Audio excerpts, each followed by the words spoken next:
Fala aí.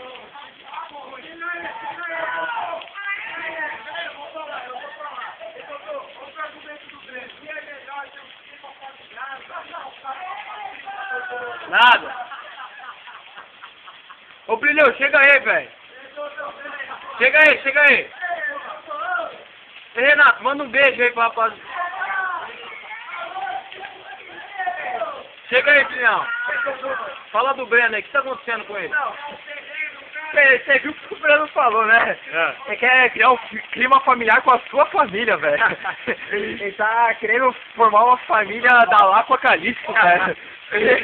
Você acha isso certo, mano? O Breno tá... O que tá acontecendo com ele, velho? Não, o Breno, ele tá querendo pegar a mina de 30 anos pra começar, querendo comer no mar. Daí depois disso, ele quer pegar a prima dele na frente da mina do mar, mano. Da Ariel, mano.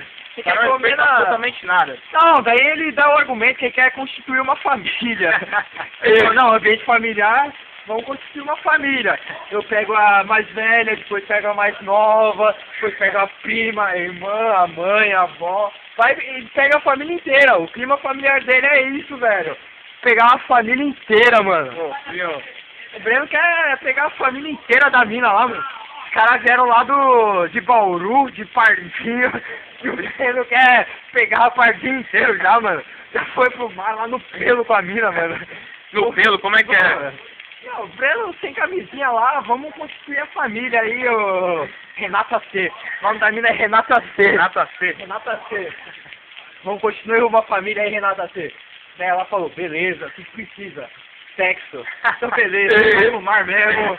Vamos no mar, os espermatozoides funcionam mais voluntariamente. Ela foi.